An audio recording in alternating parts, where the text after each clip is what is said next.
오늘 받으실 하나님의 말씀은 신약 성경 갈라디아서 1장 6절에서부터 10절까지입니다.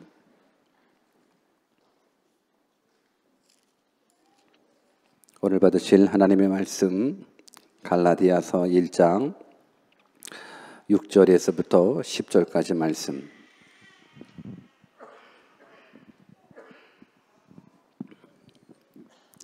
우리 한번 한 목소리로 6절부터 10절 말씀까지 같이 한번 합독하도록 하겠습니다. 우리 같이 한번 읽습니다. 시작. 그리스도의 은혜로 너희를 부르신 이를 이같이 속히 떠나 다른 복음 쫓는 것을 내가 이상히 여기노라. 다른 복음은 없나니 다만 어떤 사람들이 너희를 요란케 하여 그리스도의 복음을 변하려 함이라. 그러나 우리나 혹 하늘로부터 온 천사라도 우리가 너희에게 전한 복음 외에 다른 복음을 전하면 저주를 받을지어다. 우리가 전에 말하였거니와 내가 지금 다시 말하노니 만일 누구든지 너희의 받은 것 외에 다른 복음을 전하면 저주를 받을지어다. 이제 내가 사람들에게 좋게 하랴 하나님께 좋게 하랴 사람들에게 기쁨을 구하랴. 내가 지금까지 사람의 기쁨을 구하는 것이었다면 그리스도의 종이 아니니라. 아멘. 우리 하나님은 언제나 좋으신 하나님, 우리의 환경에 상관없이 좋으신 하나님이라는 것, 이 믿음 하나만큼은 여러분들이 꼭 가지고 가셨으면 좋겠습니다. 우리 하나님은 항상 좋으신 하나님이시기에 날마다 우리가 믿음의 고백을 합니다. God is good all the time. 우리는 하나님의 은혜 아니면 1분 1초도 살 수 없는 연약한 인생이에요. 그래서 이 또한 이렇게 고백을 하지요. I am nothing. 우리는 하나님 없이는 nothing이라는 거예요. 근데 하나님이 함께 하시면 능치 못함이 없습니다. With God, nothing is impossible. 이 믿음의 하나님, 이 복의 하나님, 이 능력의 하나님, 이 하나님을 오늘 말씀으로 만나 뵙기를 주 예수 그리스도의 이름으로 축원합니다. 오늘은 뜻을 정한 인생 148번째 시간으로 분별력이나 분별력이라는 주제를 가지고 이 하나님의 말씀을 증거하겠습니다. 우리 한번 옆에 계신 분들한테 우리 분별력 있게 살아갑시다라고 한번 인사해 볼까요? 시작. 다시 한번 인사할 때 우리 복음을 분별합시다라고 한번 인사해 볼까요? 시작. 우리 복음을 분별합시다. 여러분, 분별력이라 하는 것은 옳고 그름에 대한 판단력을 의미하는 겁니다. 우리가 이 땅에 살아가면서 뭐가 옳은지 뭐가 그른지 판단할 수 있는 능력이 여러분들 가운데 있어야 됩니다. 어린아이들은 뭐가 위험한 건지 뭐가 안전한 것인지 잘 알지 못하기 때문에 때로는 많이 다치고 넘어지고 쓰러지게 됩니다.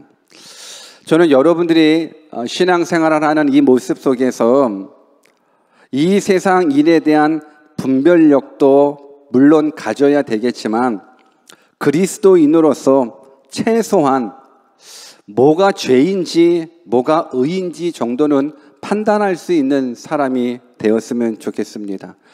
여러분, 이 분별력을 잃어버리면 다 죽습니다. 무엇보다도 영적인 분별력을 잃어버리게 되면 무엇이 선인지 무엇이 악인지 그 분별력을 잃어버리게 되면 그 자체가 우리에게 사망이고 그 자체가 우리들에게 저주가 될 수 있다는 거예요. 에덴 동산 중앙에 하나님께서 선악과를 만들어 놓고 아담과 하와에게 다른 것은 다 먹되 이 선악과만은 절대 먹지 말라고 당부를 하게 됩니다. 이 선악과를 먹는 날에는 정령 죽으리라 경고까지 해주셨습니다. 그런데 사단이 아담과 하와를 꿰어내어서 그 분별력을 잃어버리게 됩니다. 무엇이 악인지 무엇이 선인지, 하나님께서 원하시는 그 뜻이 무엇인지, 하나님의 말씀이 무엇인지 그 분별력을 잃어버리게 만듭니다.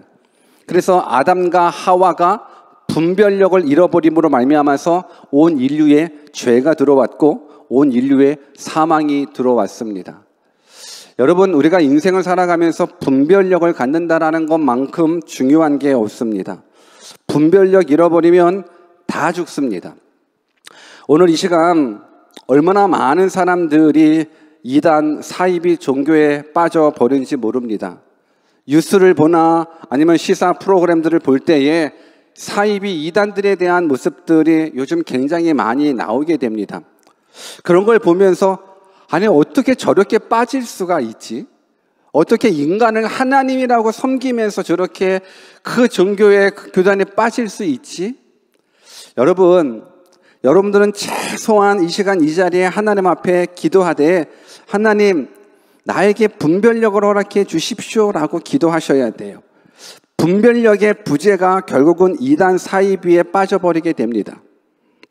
그런데 오늘날 이단들보다도 더 무서운 곳이 있습니다. 그곳이 어딘지 아십니까? 그것이 바로 저는 정통교단이라고 생각합니다. 왜 이단보다도 더 정통교단이 무섭냐면 이단은 이단이기 때문에 우리가 경계를 하게 됩니다.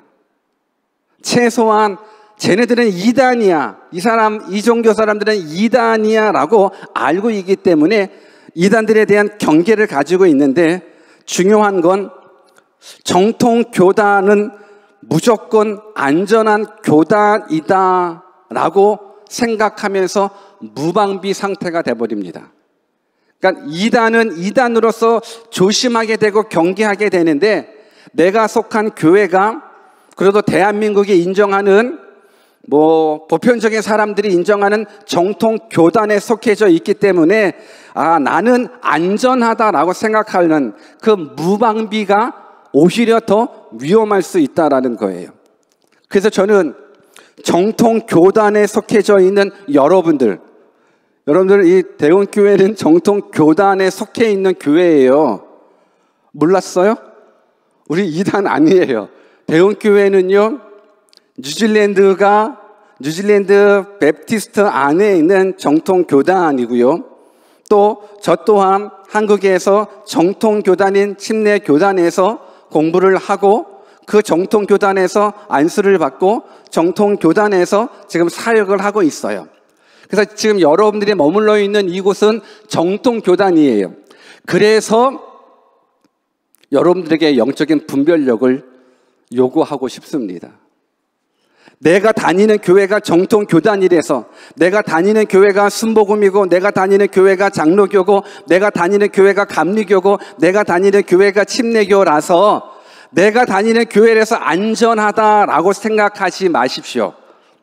저는 아무리 여러분들이 정통교단에 다닌다 할지라도 여러분들 안에 영적인 분별력을 잃어버리게 되면 오히려 이단보다도 더 큰 이단은 되지 않을지라도 더 큰 비참함을 경험하게 된다라고 생각하게 됩니다. 왜요? 분명히 우리는 안전하다라고 생각하고 있거든요. 내가 다니는 교회는 안전한 정통교단이기 때문에 나는 이 교회만 출석하고 이 교회에서만 신앙생활하게 되면 나는 죽어도 천국에 갈 수 있겠지라고 생각을 하는 거예요. 왜? 내가 영적인 분별력을 가지지 못한 채 교단에만 의존하게 되는 거예요. 여러분들 교단에만 의존하지 마십시오. 저는 여러분들에게 바른 영적 분별력이 있었으면 좋겠습니다. 우리가 열심히 구원받았는 줄 알았는데, 내가 열심히 신앙생활 했는데 막상 죽어보니 구원받을 만한 믿음이 없다면 이단보다 더 불쌍한 사람이 정통교단에서 신앙생활을 하다가 죽어 지옥 간 사람이라고 저는 생각을 합니다. 오늘 여러분들이 정통교단에서 예배하고 있어요. 그러나 여러분들이 가지고 있는 그 믿음이 정말로 나를 구원할 만한 믿음인지, 여러분들이 들었었던 그 믿음이 내가 죽어 천국에 갈 수 있는 영원한 생명을 얻을 수 있는 그 믿음인지를 오늘 이 시간에 한 번쯤은 더 진지하게 생각해 봤으면 좋겠다라는 바람이 있습니다. 우리 한번 옆에 계신 분들한테 우리 예수님 믿고 천국 갑시다라고 한번 인사해 볼까요? 시작. 한 번 더 인사할 때 당신은 지금 죽으면 천국에 갈 수 있습니까? 라고 한번 인사해 볼래요? 시작. 여러분들은 지금 죽으면 천국에 갈 수 있습니까? 라는 그 질문 앞에 뭐라고 대답하시겠습니까? 저는 모태신앙이기 때문에 지금 죽으면 천국에 갈 수 있습니다. 저는 신앙생활 잘 해왔습니다. 성경도 많이 읽고요. 그리고 봉사도 많이 하고요. 그런데 참으로 안타깝고 놀라운 것은 내 안에 참된 복음, 내 안에 확실한 복음이 있지 않은 사람은요, 아무리 이 안전한 정통 교단 안에서 신앙생활을 한다 할지라도 그 사람들은 죽어 천국에 갈 수 있지 않습니다. 제가 지금 마누카우에서 또 청년 사역을 하고 있는데 이제 새로운 기수들을 뽑는 그러한 시기가 돼서 내가 청년 그리스도인들을 이제 면담을 하게 됩니다. 인터뷰를 하게 돼요. 근데 인터뷰를 하면서 꼭 물어보는 부분들이 복음이 뭔지에 대한 부분들을 꼭 짚고 넘어가게 됩니다. 근데 제가 기억나는 것 중에 이런 친구가 있습니다. 그러니까 대부분 그리스도인들이 다 예수 믿는 사람들이거든요. 그리고 대부분 잘 믿는 사람들이 훈련받기 위해서 오는 겁니다. 꿈이 뭐냐, 비전이 뭐냐, 뭘 하기 싶으냐라고 말했을 때 참 의외로 많은 젊은 그리스도인들이요, 청년들이 자기는 선교사가 되고 싶다라는 그러한 고백을 해오더라고요. 얼마나 감사해요. 세상 속에서 방황하고 넘어져도 그냥 세상 속에서 그냥 세상에 흔들리며 살아갈 수 있는 그 청년의 시대인데 저들이 저는 선교사가 되는 게 꿈이에요. 저는 선교하고 싶어요. 저는 그런 모습이 참 가슴 벅차더라고요. 그래서 제가 그 인터뷰하는 가운데 그렇다면 우리 자매는, 우리 형제는 복음이 뭐라고 생각하십니까? 라고 질문을 던져요. 그런데 참으로 안타깝게도 복음을 제대로 믿지 못하고 복음을 제대로 알지 못하는 그러한 사람들을 많이 만나게 돼요. 저는 그때 깨달았어요. 이건 뭐지? 선교사로 가겠다고 했는데, 거기까지는 좋았는데 복음이 뭔지를 몰라. 선교사로 가겠다는데 복음이 뭔지 몰라. 그러면 선교사로 가서 뭘 전하겠다라는 거지? 선교사로 가서 뭘 증거하겠다라는 거지? 여러분들 교회 오세요. 교회 오면 즐거워요. 여러분들 교회 오세요. 교회 다니면 마음이 평화로워요. 여러분들 교회 오세요. 교회 오면 얼마나 좋은지 몰라요. 이거 증거하려고 그러는가? 그럼 교회 와서 이렇게 좋은 프로그램이나 좋은 사람 만나고 좋은 봉사를 하면서 좋은 커뮤니티 속에서 이렇게 예배도 하고 찬양도 하고 놀이도 하고 끝나고 나서 커피도 마시러 가고 So what? 그래서 뭐 하겠다는 건데요? 여러분, 선교사로 가고 싶다라고 고백은 하지만서도 복음을 제대로 알지 못한 채 선교사로 가겠다라는 이 모습만 보더라도 오늘날 정통 교단에서 신앙생활하고 있는 많은 그리스도인들이 진짜 복음이 뭔지 모른 채 교회만 다닌다라는 것, 진짜 복음이 뭔지 모른 채 신앙생활만 한다라는 거예요. 저는 신앙생활이 바로 되었으면 좋겠는데 많은 사람들이 교회 생활을 하는 거예요. 종교인으로 머물러 있다라는 거예요. 그래서 오늘 이 시간이 여러분들한테 귀한 시간이 될 줄 믿습니다. 아멘입니까? 여러분들은 복음을 뭐라고 생각합니까? 복음은 말 그대로 복된 소식이 복음입니다. 좋은 소식, 굿뉴스가 복음인 겁니다. 그렇다면 아무거나 좋은 소식이 다 복음일까? 여자친구 없는 사람에게 내가 여자친구 소개시켜 줄게, 이게 복음일까? 물론 복음이 될 수 있겠죠. 복된 소식이니까, 기쁜 소식이니까. 그런데 복음은 그런 쪽으로 쓰여지지 않아요. 여자친구 소개시켜 줄까? 와, 복음이다라고 생각하는 것. 남자친구 소개시켜 줄게. 와, 복음을 들었어요. 이렇게 생각한다면 많이 돌봐줘야 돼요. 복음을 함부로 그런 쪽으로 갖다 붙이면 안 돼요. 여러분, 복음은요, 기쁜 소식이죠. 가장 기쁜 소식이 되셔야 돼요.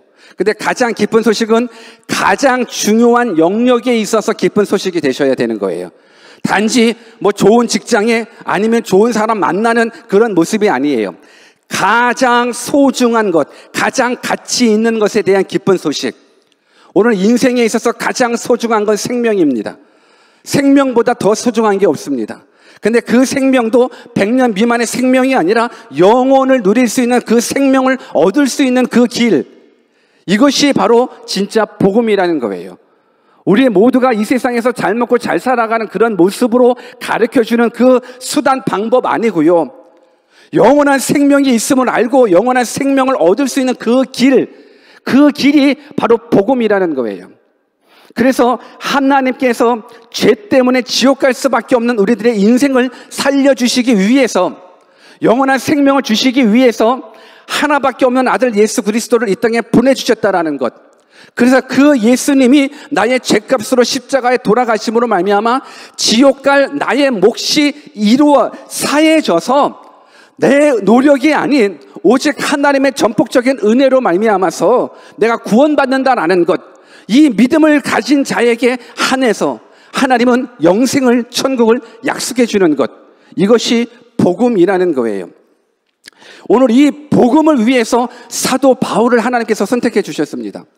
사도 바울이 아니었다면 오늘 이렇게 이방인인 우리들이 그리스도를 만날 수가 없습니다.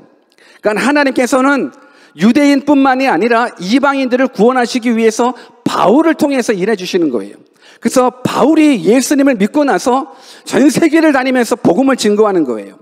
근데 전 세계를 다니면서 복음을 증거하는 선교 여행 가운데에 이 갈라디아에서 복음을 증거했어요.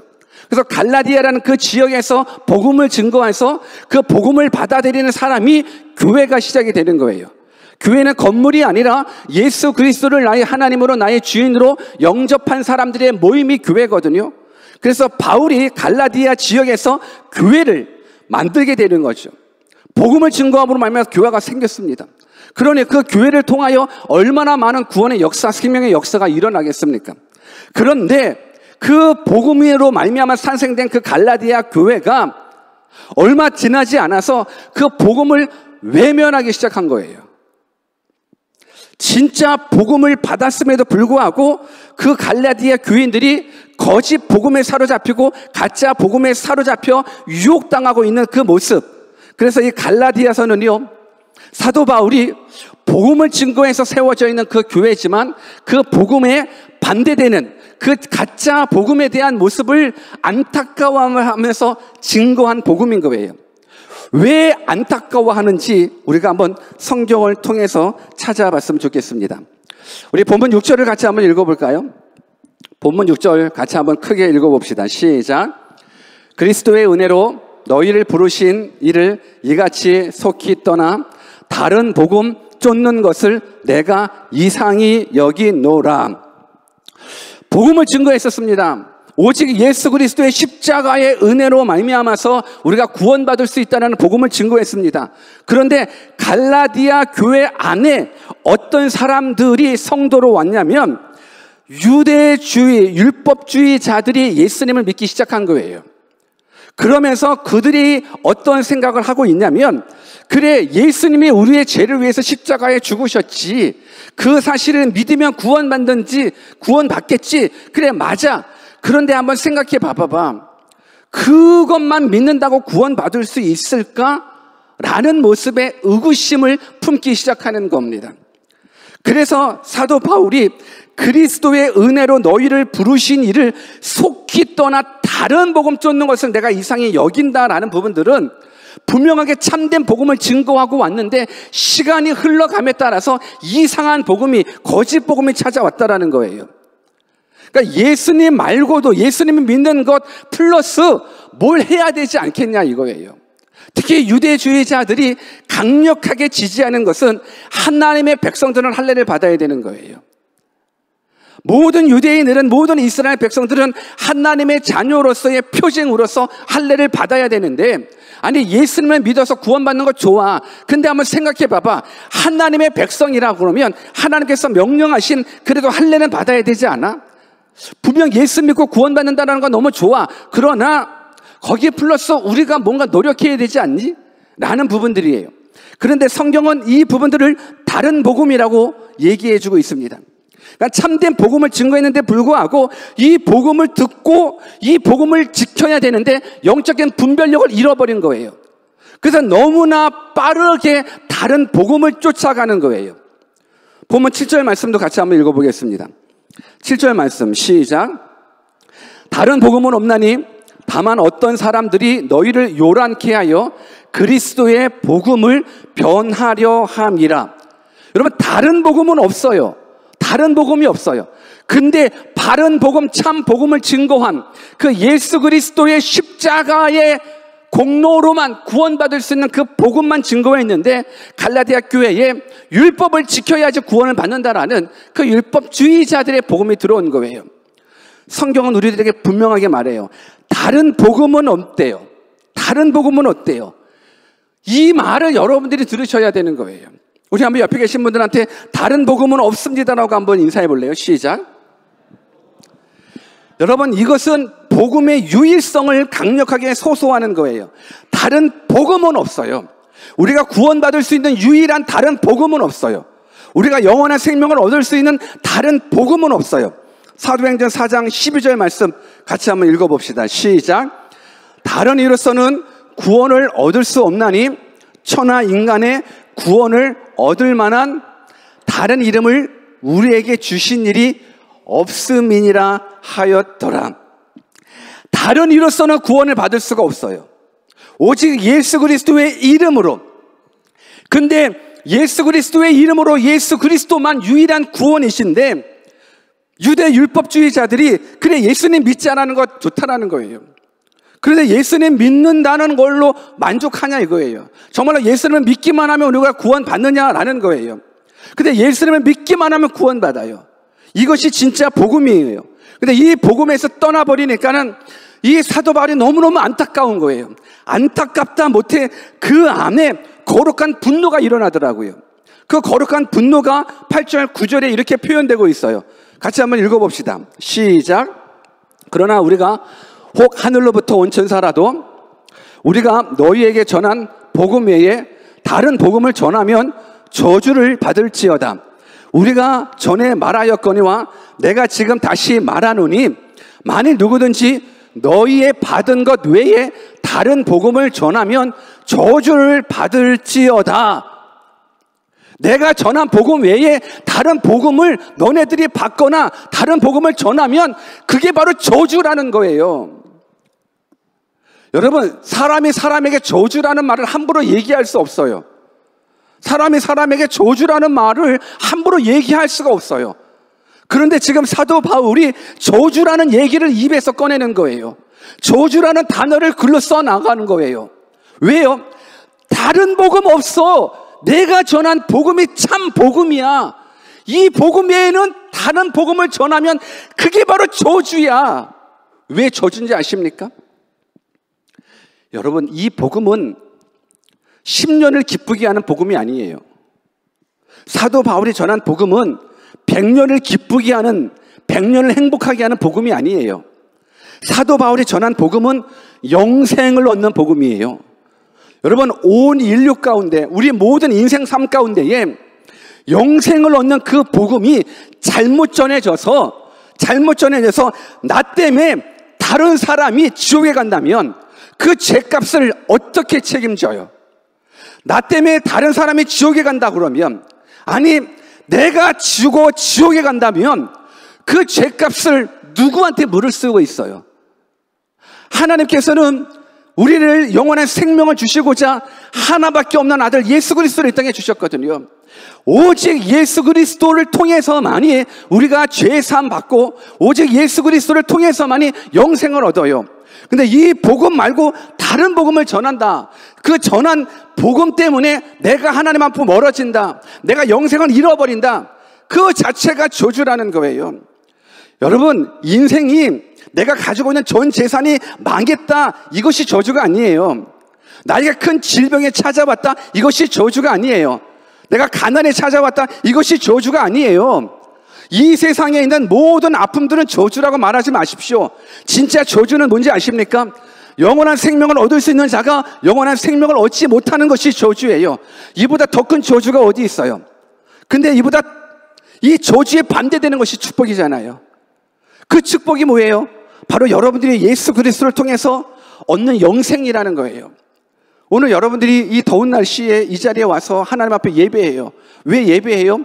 영생 주심에 대한 감사 때문에 예배하는 거예요. 우리를 사망에서 생명으로 옮겨주신 그 은혜에 감사해서 드려지는 이 예배인 거예요. 저는 이 예배가 그래서 너무너무 복돼요. 비록 에어컨이 없어서 덥지요. 저도 더워요. 그럼에도 불구하고 이 시간 이 자리에 여러분들이 하나님을 예배해요. 왜요? 내가 무엇이 간데 나를 구원하셨냐 이거예요. 내가 무엇이 간데 사망에 매여 지옥에 갈 수밖에 없는 나를 구원해 주셨냐는 거예요.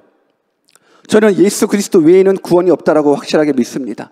이것이 성경이 이야기하는 복음인 거예요. 그런데 그 갈라디아 교회에 거짓 복음이 찾아오는 거예요. 근데 그 거짓 복음이 궁극적으로 뭔지 아십니까? 우리 10절을 같이 한번 읽어볼까요? 10절 말씀 다 같이 한번 읽어봅시다. 시작.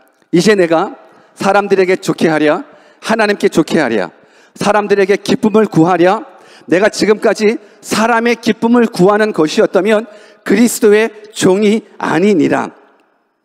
아하! 거짓 복음이 뭔가? 거짓 복음은 사람을 좋게 하는 복음이에요. 거짓 복음은 뭐냐면 사람을 기쁘게 하는 복음인 거예요. 이 말을 더 구체적으로 말하면 예를 들어 기복신앙도 거짓 복음일 수 있겠죠. 복 받는다라는 것이 좋은 거니까 사람한테. 근데 사람을 좋게 하는 복음은 사람 생각에 맞는 복음으로 이어질 수 있어요. 사람 생각에 맞는 복음인 거예요. 그건 이성적으로, 합리적으로, 도덕적으로, 윤리적으로, 사회적으로 공감을 이끌어낼 수 있는 복음이라는 거예요. 여러분, 이거는 틀린 말은 아니에요. 내가 복음을 듣기는 듣는데 그 복음이 이성적으로 맞아. 내가 들었었던 그 복음이 합리적으로 맞아. 오히려 우리는 신앙생활을 하면서 이성적이고 합리적인 것 더 찾지 않습니까? 오늘 사람을 기쁘게 하는 복음은요, 이성적이고 합리적인 복음이에요. 우리 인간의 생각에 맞는 복음인 거예요. 내가 생각하기로도 충분하게 인정이 되는 그 복음인 거예요. 그러니까 이거는 누구나 싫어할 수가 없는 거예요. 내가 생각해도 그거 같으니까요. 사도 바울이 전한 복음은 오직 예수 그리스도를 통해서만이 구원받는다. 예수님이 너의 죄를 위해서 십자가에 죽으셨다는 이 사실을 믿기만 하면 복음을 받는다. 믿기만 하면 영생을 얻는다. 그분이 죽어서 3일 만에 부활했지, 그 부활을 너희가 믿는다라는 건 너에게 영생을, 사망을 이길 수 있는 영생을 얻는다라는 것, 오직 예수님만 믿어야지 구원받는다라는 것, 이 복음을 증거했는데 그 갈라디아 교회에 그래 아멘, 오직 예수 믿어 구원받는 것 아멘. 그런데 생각해 보자고, 믿는다고 다는 아니잖아. 우리가 믿는다면 그래도 율법을 지켜야 되지 않겠어? 율법을 지켜야지 우리가 천국 가는 거 아니야? 여러분, 유대주의자 이 바리새인들 같은 경우는요, 얼마나 이 하나님의 말씀을 잘 아는지 몰라요. 얼마나 하나님의 말씀을 지키려고 몸부림치는지 몰라요. 저들의 율법을 지키고자, 저들이 하나님의 말씀을 지키고자 하는 건 생명 내건 거예요. 저들은요, 신앙과 삶이 하나가 되는 거예요. 오늘 그리스도인들의, 교회 다니는 사람들의 문제가 뭔지 아십니까? 신앙과 삶이 하나가 되지 않은 거예요. 신앙 따로 삶 따로 되니까는 그게 문제인 거예요. 근데 바리새인들은요, 신앙과 삶을 하나로, 그래야지만 구원받는다라고 생각하는 거예요. 그래야지 천국 간다라고 생각을 하는 거예요. 그래서 율법을 철저히 지켜 행하는 거예요. 그런데 이들이 예수님을 믿기는 믿어요. 근데 믿으면서도 그래도 예수님을 믿고 구원받지만 그래도 우리가 율법을 지켜야 되지 않느냐? 그래서 그 갈라디아 교회 안에 싸움이 일어나는 거예요. 예수님을 믿기만 하면 구원받는다고 그랬어. 야, 그래, 믿기만 하면 구원받지. 그래도 우리가 뭘 해야 되지 구원받는 거 아니냐? 우리 할례는 받아야 되지 않아? 우리 율법대로 좀 지켜야 되지 않아? 근데요, 뭐가 더 우리 이성적으로 맞는지 아십니까? 예수님을 믿기만 하면 구원받는다라는 것과 예수님을 믿고 그래도 우리가 말씀대로 율법대로 따라가야 되겠지. 12조 생활해야 되고, 교회도 열심히 다녀야 되고, 봉사해야 되고, 술도 담배도 다 끊어야 되고, 죄 지으면서 천국 갈 수 없지. 근데 이게 더 맞아요. 이게 더 맞아요. 예수 믿으면서 우리 행함이 따라가야지. 율법 지켜야지 구원받지. 이게 더 맞죠. 어때요, 여러분들? 여러분들한테 질문할게요. 오직 예수님만 믿으면 구원받는다라는 것 1번. 그래도 우리가 뭘 해야지. 교회 열심히 다녀야 되고, 기도해야 되고, 십주생활도 해야 되고 전도도 해야 되고 그래야지 구원받지. 1번과 2번 여러분들은 몇 번을 선택하시겠습니까? 아니 몇 번이 우리들의 생각에 맞습니까? 저는 2번 같아요. 그렇지. 당연히 구원받기 위해서는 노력해야지. 열심히 교회 다녀야지. 봉사생활도 해야지. 여러분 오해하시면 안 돼요. 이게 거짓 복음이라는 거예요. 내가 술 끊어야지 천국 가지. 내가 예수님을 믿는다고만 천국 가나? 내가 술 끊어야지 천국 가지. 내가 담배 끊어야지 내가 천국 가지. 내가 그래도 주일 성수는 해야지 천국 가지. 여러분 뭐가 더 합리적이고 이성적이에요? 이거 맞아요. 근데 이게 거짓 복음이에요. 만약에 이렇게만 내 행위가 있어야지 구원받는다 그러면 뭐가 성립이 되냐면 예수 그리스도 죽음이 구원을 얻는 길에 온전하지 않다라는 거예요. 부족하다라는 거예요. 내 행위가 가미돼야지만 구원받는다라는 건 그거는 예수 그리스도의 죽으심으로 온전한 구원을 내가 받을 수 없다라는 결론을 이끌어내요. 여러분 그래요 안 그래요? 한번 대답을 해줘 봐봐요. 그렇게 똑똑하잖아요. 미련하진 않잖아요. 여러분들 그렇잖아요. 내 행위가 가미돼야지만 구원받는다 그러면 예수 그리스도께서 이뤄놓으시는 그 구원 사역이 부족하다라는 거잖아요. 내가 술 끊어야지 구원받을 수 있다 그러면 예수 그리스도의 행위가 예수 그리스도의 십자가의 죽으심으로 구원이 완성될 수 있다라는 것 이게 안에 부족하다라는 거잖아요. 그래요 안 그래요? 그래요. 이것이 합당해요. 이것이 이성적이에요. 그런데 이것을 사도 바울은 거짓 복음이라고 다른 복음이라고 이 다른 복음을 증거하면 저주를 받는다라고 이야기를 하는 거예요. 저는 여러분들에게 이 부분들을 이 참된 복음만을 증거해 줬으면 좋겠습니다. 여러분 율법 준수가 나를 구원하는 게 아니에요. 죄 짓고 살아온 사람한테는 오늘 복음인가요? 신앙생활 제대로 아는 사람한테는 좀 복음인가요? 술 먹고 담배 피고 이것저것 그냥 음란하고 방탕한 사람들한테는 좀 복음인가요? 아, 그래도 되는구나. 근데 잘 들어보십시오. 여러분 먼저 복음을 확실하게 더 한번 생각해 봤으면 좋겠어요. 율법 준수가 아니라 오직 나를 구원하시기 위해서 인간 되신 하나님, 율법 준수가 아니라 십자가에서 죽으신 그 예수님, 다시 살아나서 부활의 산 소망을 허락해 주신 그 예수님을 믿는 것, 그것 하나로 우리를 구원받는 모든 필요 충분 조건이 다 이루어지는 것, 이게 복음이에요. 모든 구원, 모든 필요 충분 조건이 예수 그리스도의 십자가의 죽으심으로 다 이루어지는 것, 이것이 복음이에요. 근데 가짜 복음이 들어와요. 왜곡된 복음이 들어와요. 이 부분들 속에서 우리가 오해할 수 있어요. 그렇다면 예배 빠져도 돼요? 기도하지 않아도 돼요? 헌금하지 않아도 돼요? 전도하지 않아도 돼요? 구제하지 않아도 돼요? 돼요. 돼요. 여러분들 돼요. 근데 이거 하나를 꼭 기억하십시오. 이 모든 행위는요, 구원받을 조건이 아니에요. 여러분들이 구원받을 조건과 구원받은 사람에 나타나는 열매를 착각하면 안 돼요. 내가 구원받을 조건을 내 행위로 둔다라는 건 이건 거짓 복음이에요. 많은 사람들이 착각하는 건 구원받는 조건은 오직 예수 그리스도 한 분이면 충분합니다. 구원받을 조건은 오직 예수 그리스도 십자가의 죽으심을 믿는 것, 이거 하나면 됩니다. 더 이상 더 이하의 복음이 없습니다. 오직 예수 그리스도만이 유일한 구원이십니다. 아멘. 이건 구원의 조건입니다. 오늘 많은 사람이 구원의 조건과 구원받은 사람의 열매를 착각해요. 이제 결론에 앞서서, 그렇다면 구원받을 조건을 확실하게 여러분들이 들으셨습니다. 들으셨죠? 여러분들 행위가 아니라는 것 들으셨죠? 이해하셨죠? 오케이. 여기도 이해 안 되신다면 다시 시작해야 돼요. 여러분들 여기까지 이해되셨죠? 구원의 조건은 오직 예수 한 분이시면 충분합니다. 그렇다면 이제 구원받은 자에 나타나는 열매, 이게 우리들의 행위예요. 이게 행위, 구원받은 자가 나타나는 것이 예배고요.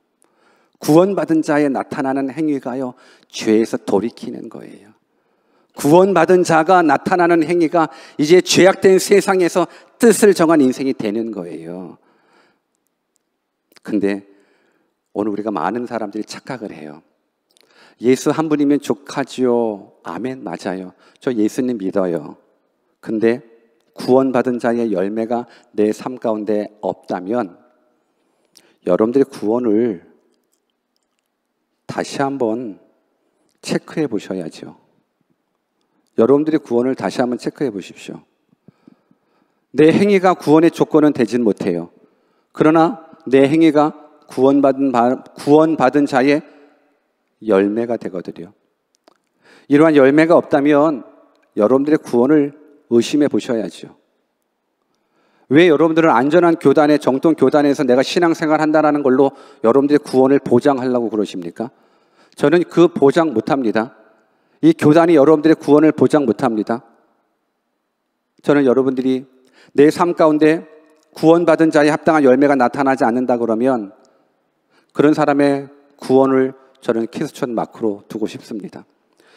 그래서 이단보다 더 불쌍하다라는 거예요. 교회를 다니면서도, 정말 예수님을 믿으면서도, 교회에서 많은 봉사를 하면서도 결국 죽어봤는데 구원받을 만한 믿음이 없다. 이보다 더 불쌍한 사람이 어디 있어요? 차라리 세상에서 더 많은 죄라도 짓지, 차라리 세상에서 더 많은 쾌락이라도 누리지. 이건 이것도 아니고 저것도 아닌 이 모습. 여러분, 저는 최소한 구원받은 자는 예배 생활 하나만큼은 제대로 하는 사람이라고 저는 생각합니다. 예배의 가치, 구원받은 자의 마땅한 열매인 겁니다. 오늘 우리가 예수님을 믿으면서도 수많은 죄를 범해요. 근데 문제는 예수 믿는 사람, 구원받은 사람들도 죄를 범해요. 근데 구원받은 사람이 죄를 범하는 것과, 그리고 늘상 나 예수 믿는데 하면서 늘상 죄 가운데 살아가는 사람은 달라요. 오늘 여러분들의 열매를, 구원받은 자의 열매를 한번 체크해 보셨으면 좋겠습니다. 영적인 분별력을 가지십시오. 제발 교회 다니면서 지옥 가지 마십시오. 제발 예수님 믿는다고 하면서 여러분 지옥 가지 않았으면 좋겠습니다. 제가 이곳에 서서 여러분들한테 때로는 제 자신이 얼마나 화가 나는지 아십니까? 때로는 성도들의 모습을 보면서 내가 얼마나 화가 나는지 아십니까? 복음을 증거하는데 복음에 반응하는 사람들이 적어질 때 그때 내 마음이 많이 어두워지더라고요. 오늘 이 시간 여러분들이 예수 믿고 구원받는 사람이 다 되었으면 좋겠고, 근데 구원을 착각하는 사람은 되지 않았으면 좋겠어요. 여러분, 죄를 미워하십시오. 죄를 미워하십시오. 그리고 여호와 하나님을 두려워하십시오. 여호와 하나님 두려워하지도 않으면서 내가 구원받았다라고 얘기하지 않아요. 얘기할 수가 없어요. 늘상 죄에 져요. 얼마 전 서울의 모 교회 목사님의 어떤 설교 중에 그런 이야기가 있어요. 우리 교회 장로님이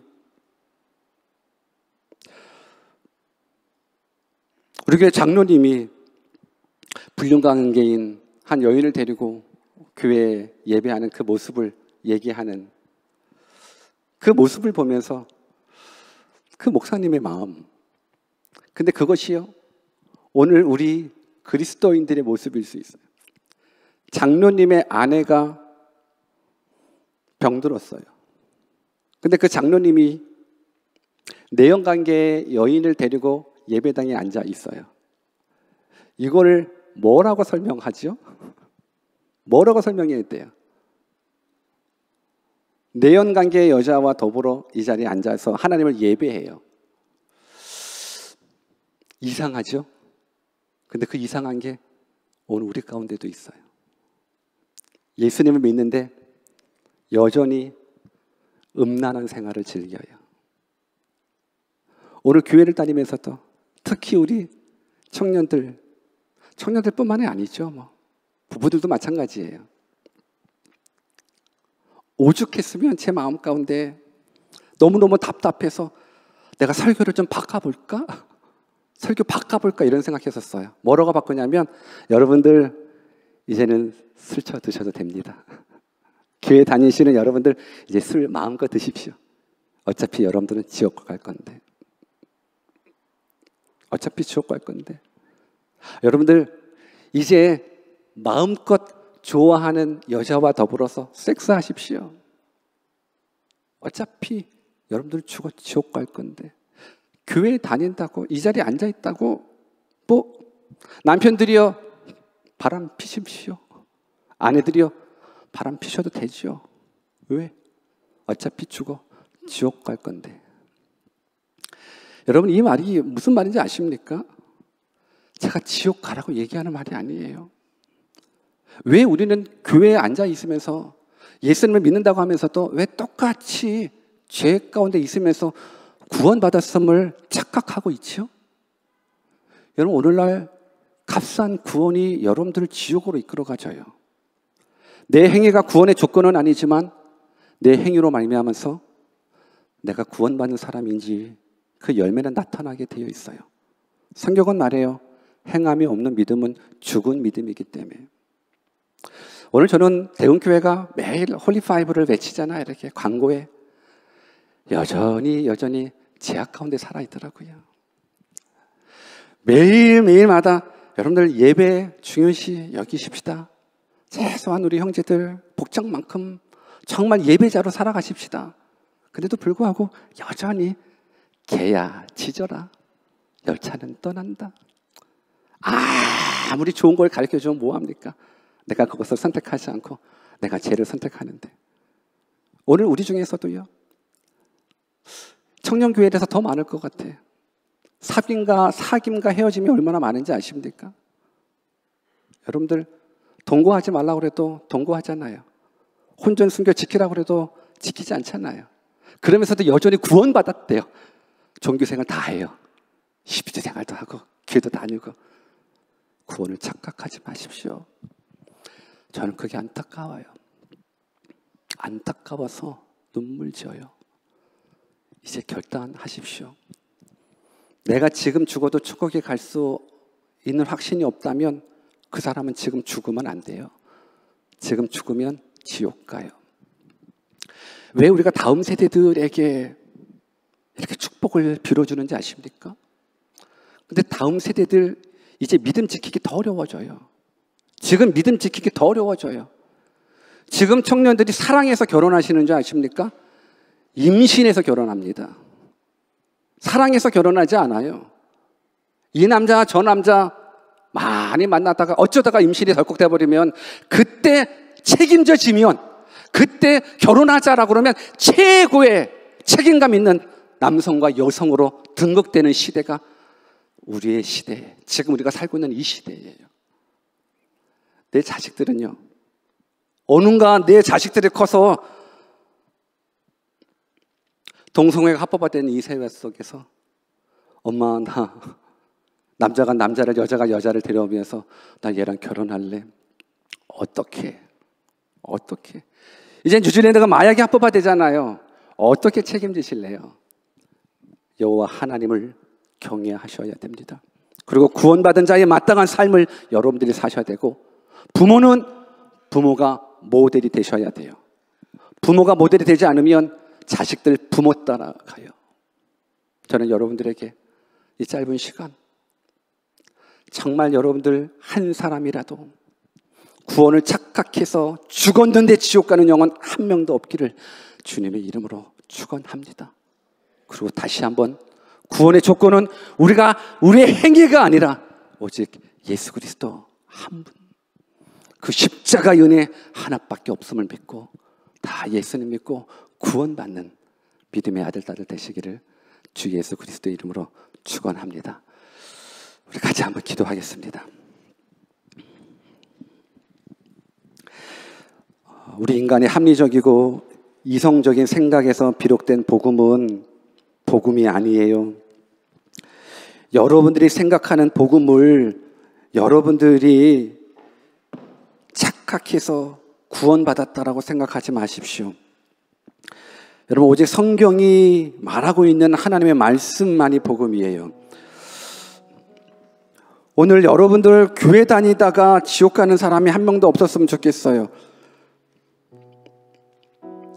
복음은 바로 죄인된 우리를 구원해 주시기 위한 하나님의 절대적인 은혜예요.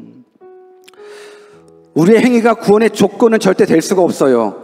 구원은 오직 예수 그리스도 십자가 은혜예요.